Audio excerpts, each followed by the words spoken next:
Bonjour, je me présente Dr Danny Morin, chiropratien au Saguenay. Aujourd'hui, on va parler de nutrition, mais avant, je vais vous expliquer dans quel contexte. La semaine passée, j'ai publié sur mon blog un billet s'intitulant Vous mangez plus de calories que vous pensez. Ça a suscité des belles réactions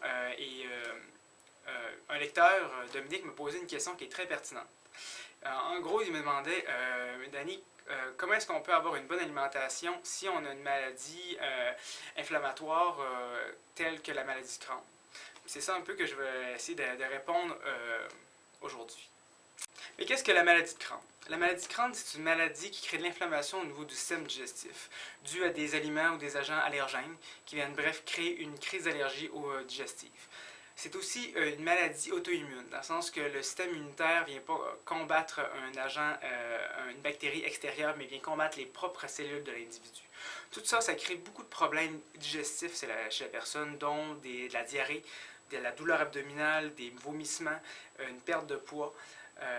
Ça peut aussi venir créer d'autres types de symptômes parce qu'on parle d'une maladie auto-immune. Donc, le système immunitaire est en grande majorité dans le sang qui s'en va partout dans le corps. Donc, la personne pourrait aussi avoir des signes d'arthrite au niveau des mains, pourrait avoir de l'inflammation au niveau des yeux, pourrait avoir des problèmes de concentration, de la fatigue généralisée. Bref, la maladie de Crohn vient avoir beaucoup de répercussions dans la vie des personnes qui ont malheureusement cette maladie. Mais tout d'abord, un petit avertissement avant que je tombe dans la partie conseils généraux par rapport à cette maladie-là.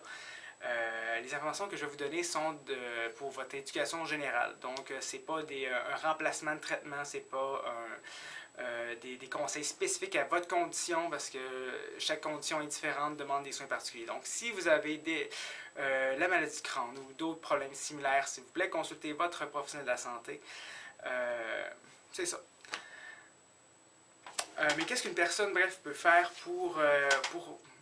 avec ce genre de problème-là, si la personne veut bien s'alimenter? En chiropratique, on a eu une formation en nutrition de 90 heures. Par contre, je voulais vraiment vous donner les meilleurs conseils possibles par rapport à la maladie de Crohn et l'aspect nutritionnel de la maladie de Crohn. Donc, comment bien s'alimenter. Bref, j'ai consulté un expert en la matière, le Dr Alexander Reinhardt, qui est chiropratien et nutritionniste dans l'État du New Jersey. Puis suite à ça, à une petite discussion, je vous donne maintenant les meilleures recommandations possibles. Donc, on va y aller il y a comme trois étapes importantes pour la maladie de Crohn. Première étape, ce serait d'éliminer le plus possible le blé de votre alimentation. Ça va être quelque chose de très difficile à faire, je vais être honnête avec vous, mais c'est quelque chose qui est possible, ça peut valoir grandement la peine si vous éliminez, disons, à 90-95% le blé de votre alimentation. Mais il faudrait faire attention, évidemment, à la farine de blé, bien regarder les listes des ingrédients sur les produits que vous achetez. Ensuite, de faire attention aux contaminants, dans le sens que si vous mangez de l'avoine qui a été traitée dans une même usine que du blé, il peut y avoir des contaminants qui viennent un peu mettre des particules de blé dans votre alimentation. Faire attention lorsque vous faites de la cuisson pour pas que vous utilisez, disons, une cuillère qui a touché à du blé pour faire votre repas. Donc, ça vient contaminer. C'est un peu niaiseux à dire, mais faire attention au miel naturel, car les abeilles pourraient avoir transporté du pollen qui était en contact avec du blé.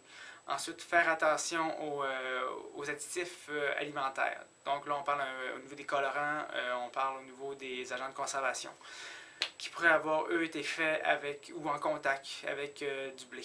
Donc, c'est quelque chose qui est très, très difficile. Mais il y a plusieurs personnes qui vivent, de nombreuses personnes, bref, qui vivent avec une alimentation sans blé et ils réussissent à bien vivre. Là, donc, c'est faisable. Étape numéro 2.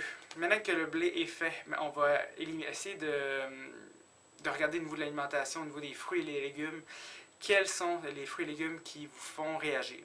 Donc, ça serait de faire des tests pour essayer de voir quel aliment vous fait réagir et les éliminer un par un de votre alimentation.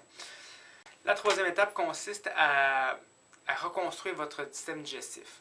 Après avoir fait le ménage, là, maintenant, on est prêt à vous apporter des nouvelles enzymes, à apporter des bonnes bactéries à votre système digestif pour remplacer celles qui ont été évacuées dû aux symptômes de la maladie de Crohn.